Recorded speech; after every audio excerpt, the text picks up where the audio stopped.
Praise the lord. ప్రభువైన యేసుక్రీస్తు నామములో ఈ ఉదయకాలమందు మీ అందరికీ కూడా శుభములు తెలియజేస్తూ ఉన్నాను. ప్రతి మార్నింగ్ మీరు చక్కటి మాటలు వింటూ ఉన్నారు.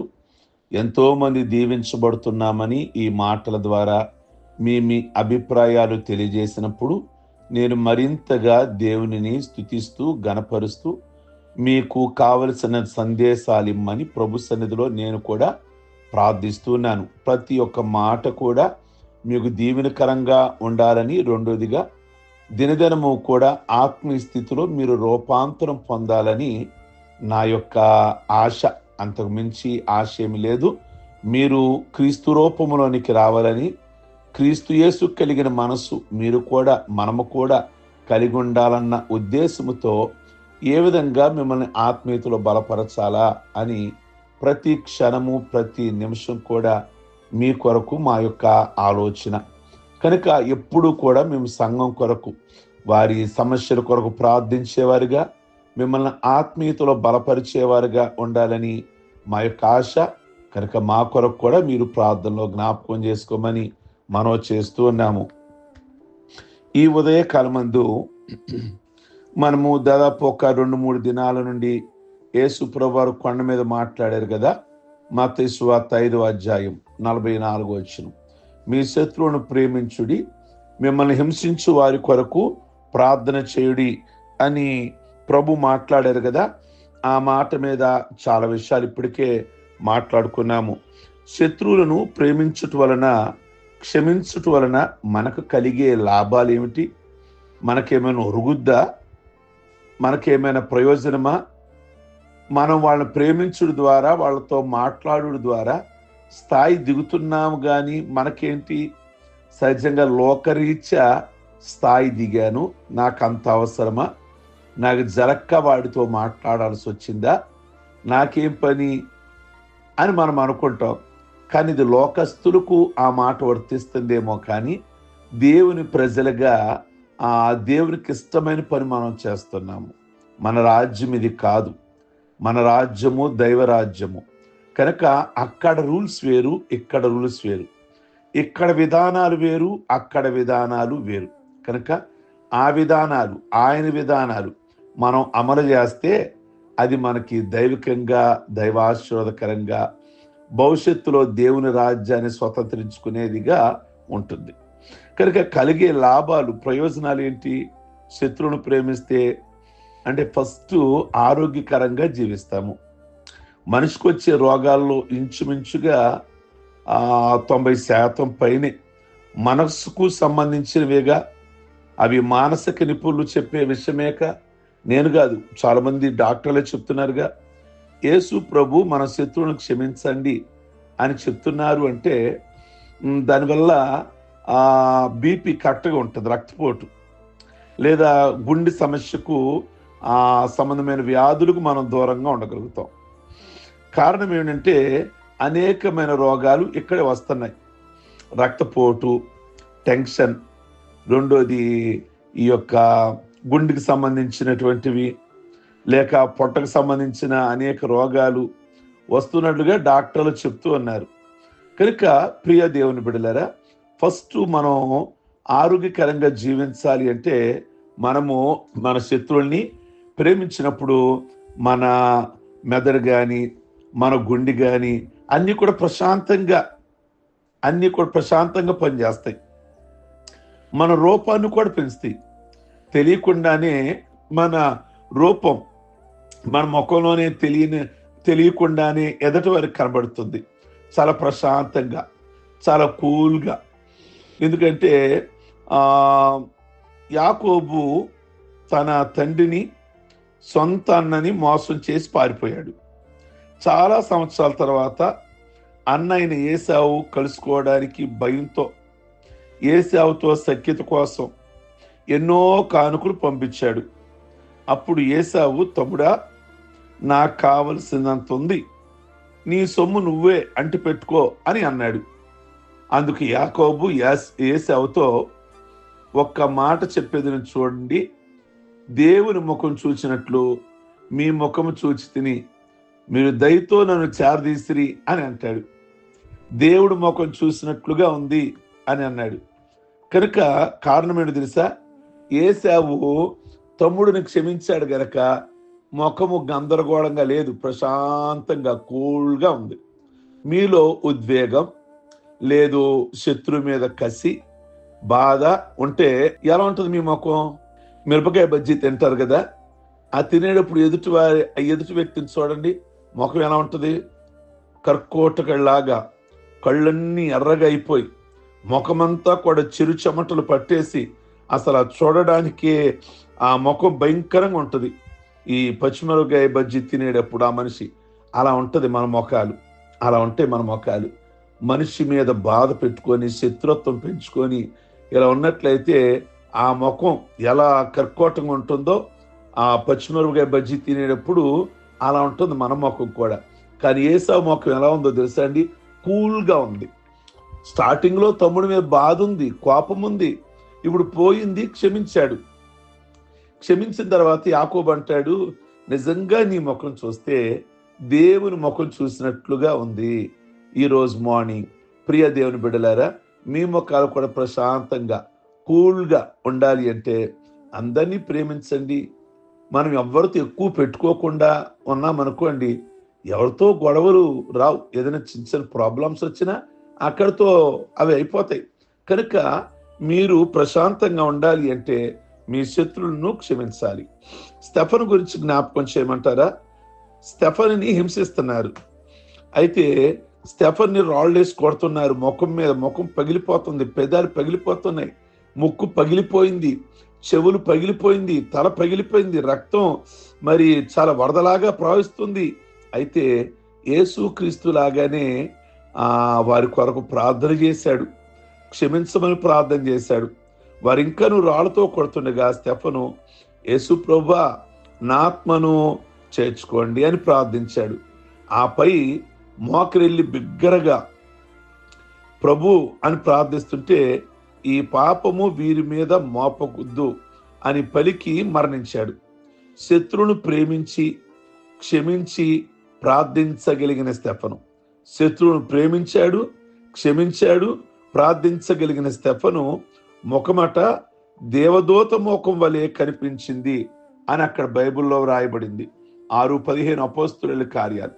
అక్కడ ఆ న్యాయ సభలో కూర్చున్న వారందరూ స్టెఫను వైపు తేరి చూడగా అతని ముఖము దేవదూత ముఖం వలె కనిపించెను. ఇందాక యాకోబుకి తన అన్న ఏశావు ముఖం ఎలా కనబడింది అన్నాడు? దేవుని ముఖములాగా కనబడింది అన్నారు. ఇక్కడ స్టెఫను ముఖము మిత్రులకు కాదు, వాళ్ళందరూ శత్రువులు, వాళ్ళందరూ అక్కడ కూర్చున్న వాళ్ళు, వాళ్ళకి ఎలా కనబడింది అంటే నిజంగా స్టెఫను ముఖమట ఒక దూత ముఖములాగా, దేవదూత ముఖంలాగా కనబడింది. కారణం క్షమించాడు. చూసారా, తనలో ఎవరి మీద ఏ విధమైన బాధ లేదు కదా, ముఖం ఆటోమేటిక్గా చాలా చక్కగా ప్రకాశిస్తుంది.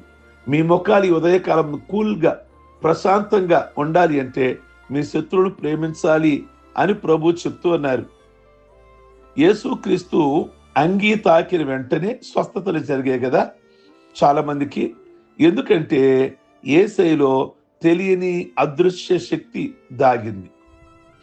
ఆ శక్తి ఇతరుల్ని ప్రేమించుడు ద్వారా, శత్రువులను క్షమించుడు ద్వారా, వారి కొరకు ప్రార్థన చేయడం ద్వారా మనం కూడా పొందగలుగుతాము. ప్రియమైన దేవుని బిడ్డలారా, కనుక గమనించాలి, ఇక్కడ తెలియని దైవశక్తి ఉంటుంది. కూల్గా ఉండే వ్యక్తుల్లో తెలియని దైవశక్తి ఉంటుంది. వారి ముఖాలు ప్రకాశిస్తుంటాయి. వాళ్ళు వచ్చే ప్రతి మాట కూడా దైవికమైన మాటలుగా వస్తాయి. కనుక అలాంటి శక్తిని వారి దేవుని ద్వారా పొందుకోవచ్చని మనకి ఈ ఉదయకాలం బైబిల్ ద్వారా నేను మీకు తెలియజేస్తున్నాను. ప్రియమైనటువంటి దేవుని బిడ్డలారా, యేసు ప్రభు శిలువ మీద వేలాడేటప్పుడు తనను అనేక విధాలుగా హింసించిన మినిమం అక్కడ ఒక 136 మంది శత్రువులు ఉన్నారు. వాళ్ళందరి కొరకు ఏమంటారు అంటే, తండ్రి వీరేమి చేస్తున్నారో వీరికి తెలియదు గనక క్షమించండి అని ప్రార్థన చేశారు. మనం మన శత్రువులు క్షమించి ప్రార్థన చేసిన రోజున మనము దేవుని వలె ప్రవర్తించిన వారం అవగలము. యేసయ్యలాగా, యేసయ్య మనసులాగా మనము కాగలము. కనుక నువ్వు ఇతరులలోని లోపాలను వెతకడం ప్రారంభిస్తే, గమనించండి, మీరు ఇతరులలో లోపాలను వెతకడం ప్రారంభిస్తే ఎప్పటికీ ఎవ్వరిని ప్రేమించలేరు. అంది నేను కాదు, మదర్ తెరీసా. ఎదుటి వారిలో లోపాలను వెతకడం ప్రారంభిస్తే ఎవరిని ఎప్పుడు ప్రేమించలేరక. ఎదురు వ్యక్తి తప్పు చేశాడని కోపపడవలసి వస్తే నువ్వు ఎప్పుడు తప్పు చేయకపోతే కోపపడాలి. ఇవాళ ఎవరో తప్పు చేశారు, వాళ్ళ మీద కోపపడాల్సి వస్తే ఏ సందర్భంలో తప్పు చేశారు, భవిష్యత్తులో ఆ తప్పు నువ్వు ఎప్పుడు చేయవా? చేయకపోతే కోపపడండి. ఒకవేళ నీవు అదే తప్పు చేస్తే నువ్వు ఎదుటి వ్యక్తిని కోపపడింది నీకు అవమానకరంగా, ఎదుటి వ్యక్తికి తెలియకపోవచ్చు, నీ మనస్సాక్షి నిన్ను గద్దేస్తుంది, అదే తప్పు నువ్వు చేసావు కదా అని. కనుక కోపపడేటప్పుడు జాగ్రత్తగా కోపపడండి. ప్రతి మనిషిలో కూడా మంచి చెడు ఉంటాయి. మనలో మంచి చూసిన వాళ్ళు ఆప్తులవుతారు, మిత్రులవుతారు. చెడు చూసిన వాళ్ళు శత్రువులు అవుతారు. రెండింటిని సమానంగా చూసిన వాళ్లే మనల్ని ప్రేమించిన వాళ్ళు అవుతారు. ప్రియ దేవుని బిడ్డలారా, మనిషి ఎంత గొప్పవాడు లేక ఎంత చిన్నవాడు అని కొలవడానికి అతడు దేని కోపం తెచ్చుకుంటున్నాడు అనేది కొలమానం. కనుక క్షమించడం అంటే మెదడు మీద హృదయం గెలిచినట్లేక, మెదడు మీద హృదయం గెలిచినట్లేగా.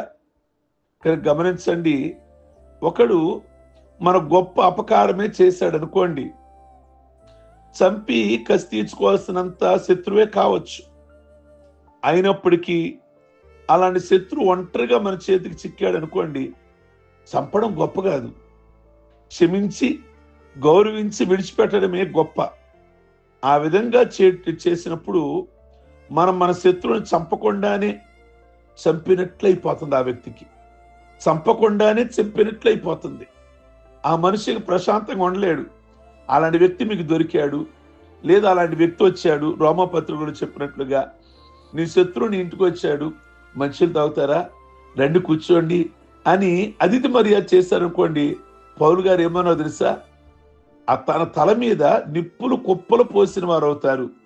ఆ వ్యక్తి ఆలోచించడం ప్రారంభిస్తాడు, ఈ వ్యక్తికి నేను ఇంత అన్యాయం చేశానే, ఇంత అపకారం చేశానే, ఇంత కూల్గా మాట్లాడుతున్నాడే, నిజంగా అతను లేక పశ్చాత్తాపం స్టార్ట్ అవుతుంది. కనుక ప్రియ దేవుని బిడలారా, సిగ్గుతో తప్పకుండా తల దించుకుంటాడు ఆ పరిస్థితి వచ్చినప్పుడు. శత్రు పశ్చాత్తాపడి వెంటనే ఆటోమేటిక్గా మిత్రుడిగా మారిపోతాడు. నీ స్నేహితుడు అయిపోతాడు అతను, నీకు దాసుడు అయిపోతాడు అతను, నీకు బానిస అయిపోతాడు అతను నీ ప్రేమకి. దావీదు సౌలు రాజును చంపకుండా విడిచిపెట్టాడు చూసారా. సౌలుకి అర్థం కాల, నిజంగా బాణాలు గుచ్చుకున్నట్టయిపోయింది దావీదు మాటలు, దావీదు ప్రేమించిన విధానం. చంపడం కంటే క్షమించడమే గొప్ప శిక్ష. ఎదురు వ్యక్తిని చంపడం కంటే వదిలేస్తారు చూసారా, అది పెద్ద శిక్ష. ఆ వ్యక్తికి తట్టుకోలేడు. కనుక శత్రువును ప్రేమించడము, శత్రువుల కొరకు ప్రార్థన చేయడం చాలా కష్టంతో కూడుకున్న పని. అయినప్పటికీ క్రైస్తవులమైన మనము క్షమించాలి, ప్రార్థించాలి. శత్రువుల్ని క్షమించడం, వారి కొరకు ప్రార్థన చేయడం అనేది మానవ శక్తికి మించినది. కనుక ఆత్మ సహాయం కోరుకోండి. మన శక్తి అయితే చాలదు, మన శరీరం గనక దేవుని ఆత్మ తోడై ఉండాలి. దేవుని ఆత్మ తోడై ఉంటేనే ఇట్టి పెద్ద మనసు వస్తుంది. దావీదులాగా, లేక యోసేపు లాగా, లేక స్టెఫన్ లాగా, ప్రియ దేవుని బిడ్డలారా, లేదా ఒక ఏశావులాగా. ఎవరైతే శత్రువుల్ని క్షమించరో, ప్రార్థించరో, ప్రేమించరో, ఆ విధంగా చేయడానికి ప్రయత్నం కూడా చేయరో, వారు దేవుని రాజ్యానికి అర్హులు కాదు. ఇహలోకములో మనం ఇతరులను ప్రేమిస్తే, మన్నిస్తే, క్షమిస్తే, ప్రార్థిస్తే, పరలోకములో దేవుడు కూడా మన పాపాలను మన్నించి మనకు నిత్య జీవ ఆనందాన్ని, సంతోషాన్ని ఆయన ఇస్తారు. శత్రును సైతం ప్రేమించగలిగిన ప్రేమ అగాపే, అదే దేవుడు ప్రేమ. కనుక ఆ దేవుని ప్రేమ మీరందరూ ఈ ఉదయకాలమందు కలిగి ఉండాలని, ఈ మాటలు ఈ 3-4 దినాలు మాట్లాడాను. సందర్భానుసారంగా ఇలాంటి పరిస్థితిని మీకు ఎప్పుడు వచ్చినా కానీ మరలా రిపీట్ చేసుకుంటూ ఈ మాటలు వినండి. మీ ఆధ్యాత్మికమైన జీవితానికి ఇవి చాలా చాలా ఉపయోగపడతాయి. ప్రార్థించుకుందాం. సర్వశక్తి కలిగిన తండ్రి, ఈ ఉదయకాలమును బట్టి మీకు వందనాలు. ఎన్నో విషయాలు మీరు మాతో ముచ్చటిస్తున్న విధానమును బట్టి మీకు వందనాలు. ఈ మాటలు విన్న ప్రతి బిడ్డను పేరు పేరున దీవించండి. ఈ దినం పెళ్లి రోజు, పుట్టినరోజు, బాప్టిజం పొందిన రోజులు చేసుకుంటున్న బిడ్డలను దీవిస్తూ ఇలాంటి సంవత్సరాలు నిండు వృద్ధాప్యం వరకు కూడా వారు చేసుకునే కృప దయచేయమని, అలాగే ఈ దినమంతా కూడా వారి ప్రయాణాలు, వారి పనులు, వారి ప్రభువు ముందున్న ప్రతి ప్రోగ్రాము కూడా దీవించి ఆస్వాదించి మేలు చేయమని యేసయ్య నామములో అడుగుచున్నాం తండ్రి. ఆమేన్. God bless you. ప్రభు ఈ ఉదయకాలం ముందు మీకు తోడై ఉండును గాక. విన్న వారు ప్రతి ఒక్కరు కూడా షేర్ చేయండి. తప్పకుండా లైక్ బటన్ నొక్కండి. మీరేమైతే మేలు పొందుకున్నారో అది చాట్ బాక్స్లో తెలియచేసి ఇతరులకి ఆ దీవెనకరంగా ఉండమని మనవి చేస్తున్నాను. God bless you.